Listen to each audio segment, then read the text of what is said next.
day. This is David Neese with EV World News, where we talk about electric vehicles, green energy, and the stock markets. I've got And Bill this is Moore with Bill me Moore today. with AV Hey, World. Bill. How's it going, Bill? Good. So, today we want to talk about a little bit about hybrid cars. And this one, we've got a little article here. This is from mindmatters.ai. Interesting, a .ai URL.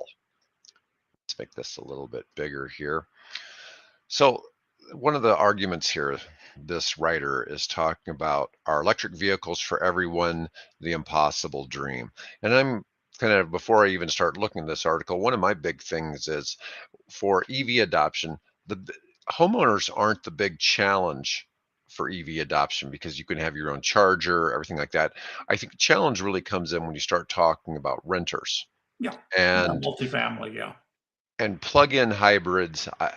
Personally, range issues I think make the most sense, at least for getting people to get away from fully gas-powered cars to start making that transition to EV. hmm Now, it's interesting. His report confirms the view that plug-in hybrids, with a caveat, should ultimately win the day from a practical perspective in terms of providing the best option for motorists compared to electric vehicles and mild hybrids.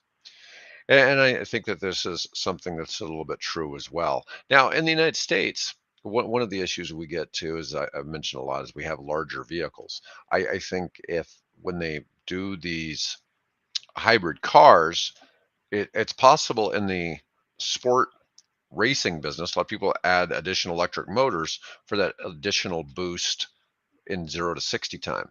And I think if they could harness that, some of that, to give some of these cars, make them a little bit peppier with the combination of gas and hybrid, because the electric engines we know are faster. If there's some combination of that, I think that'll help with some adoption as well. Yeah. Well, Obviously, this is a debate that's been going on for a good 20 years. Um, the advent. I was one of the early participants in the early plug-in hybrid activity. This began really seriously in Northern California with some guys that were experimenting with Priuses that had just come onto the market. And they figured out a way to get into the battery pack and to get into the electronic control system and let that car run for a few miles. If you driving a Prius, as long as you stay below 5 miles an hour, that car is an electric car. It runs off the battery until the little battery pack runs down. But quite often you can drive. I did this once. Oh God, this had to be. Let's see. My daughter graduated from University of Iowa. Probably it's been 15 years, 20 years ago. Toyota loaned me one of their Lexus hybrids. And so I decided, well, I'm going to see how far I can drive just on electric. So on the way back from Iowa City, we pulled into where the Amana colony is located. And so I decided, well, I'm going to just drive slowly through the Amana colony, only operating on electric. And I was able to go, I don't know, it was like 4 or 5 blocks, a little less than a mile. And then, of course, then the gasoline engine came in because we had basically depleted the battery down to the point to where the algorithm says turn on the electric motor. So it could be done. So guys started taking that idea and said, well, if we replace the 1.6 kilowatt nickel metal hydride battery, let's put something bigger in, and let's see how far we can go. Well, my wife, in fact, we still have. Speaking of hybrids, we still have that Prius. It was the second Prius in the state of Nebraska converted to a plug-in drive. So my wife used that car to commute back and forth to a prominent Omaha business. I don't know if I should mention them or not, but I won't for the time being unless they want to advertise with us. and so she would commute and she could drive over there. It was like 5 miles one way. And she could go all the way over there just using the electric motor, driving at normal speeds, because they'd figured out a way to rework the electronics on the car to let it operate. And I've driven the car, I've gotten up to like 55 miles an hour in electric only mode. So it could be done. And so what happened is that the attitude of the car companies began to change as the technology of the batteries began to change. And so they thought, well, let's build plug-in hybrids. So that's about the time that the General Motors came out with the Volt, which was, they didn't call it a plug-in hybrid, it was called a range extended electric vehicle, something like that. But anyway, it was effectively a plug-in hybrid vehicle. So it's been a long development train, and it has its advantages. Don't get me wrong.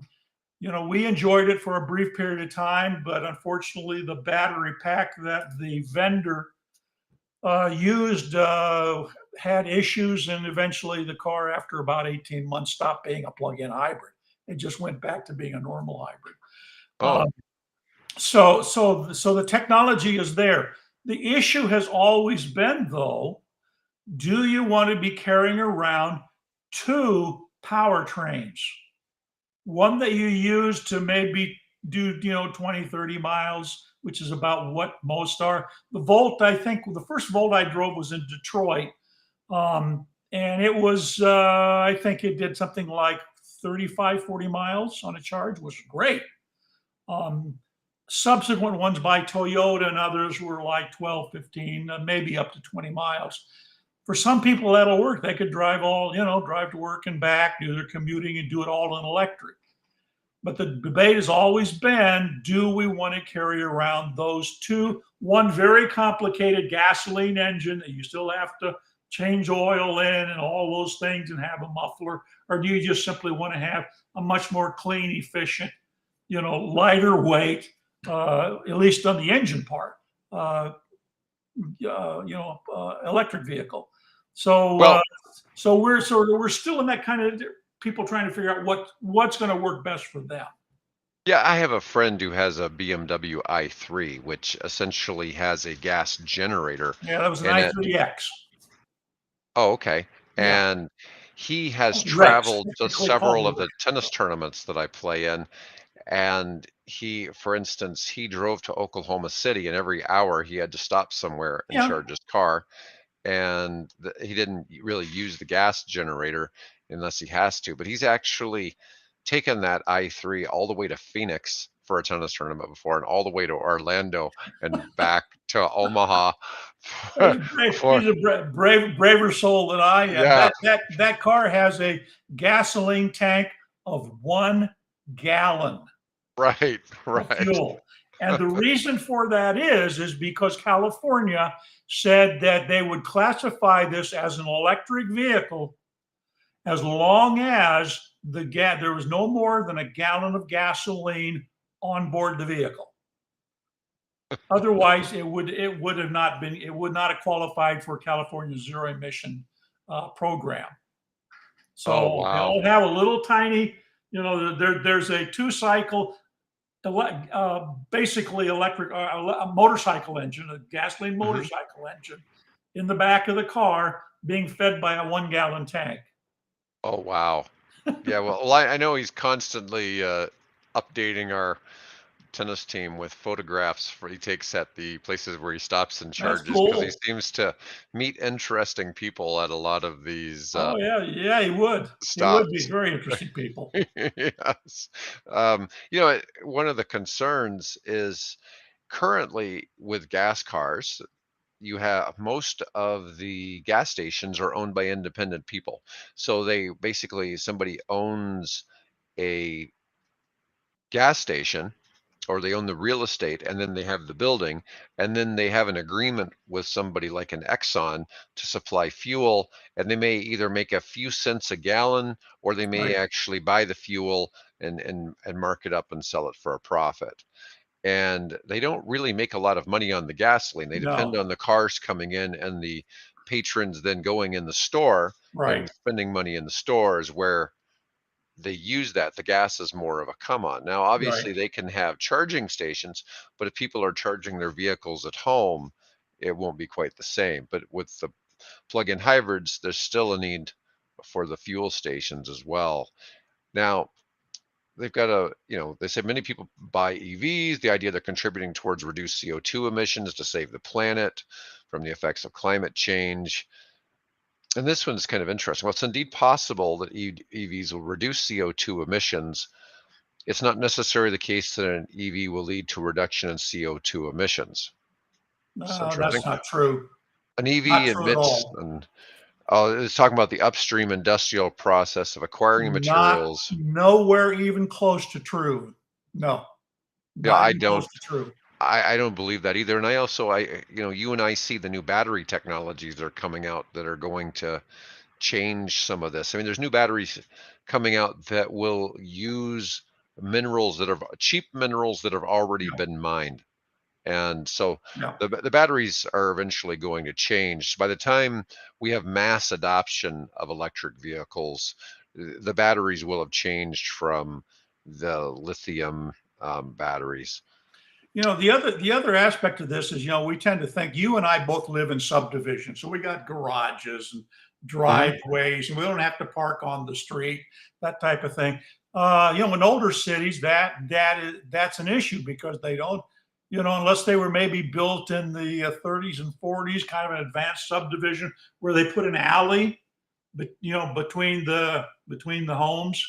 Um, I guess there could be garages back there, but a lot of these older areas, back on the East Coast, they're just there isn't any place but the street, which is interesting because what's happened now is the city of Cambridge has just passed legislation that allows you to take and run a cable from your house across the sidewalk to the street to plug in your car. Now it's got some pretty stringent caveats. You can only do that for 12 hours in a day. You have to use a specially ADA approved walkway pad for the cable to go through, and it can't be more than 110 volts, which means that you're going to be charging basically at level one capacity. But at least they've recognized that there is a need for that, and instead of people having to, I mean, you've been around, you see these enough in the news reports where people string cables from their top of their thing across the sidewalk and down, and all kinds of interesting things. Yeah, I Um, saw where you posted that article yesterday. I thought that was quite yeah, interesting because yeah. that is one solution. I think at some point maybe we'll see curbside, personal charging level two maybe for those Well, cities. and that's already being done in the UK. UK has there's a company over there that is building basically subterranean charging devices. So they go down in the ground. You don't see them until you pull up. And then there's some mechanism, I haven't figured out what the mechanism is. There's some mechanism that then brings the charger up out of the ground and you can plug it in. And when you're done, it goes retracts back down into the ground. So that people are trying to find ways around this because 40% of the people in the United States, I think it's 40% of the population, live in multifamily dwellings. Right, And so, right. so Yeah. there is a need, obviously, if you want to get more people enjoying electric vehicles, you have to find a way to provide them, conveniently with electric power. All right. Well, Bill, it's a good discussion today. I'm going to go ahead and end the stream for today. I want to Good. thank everybody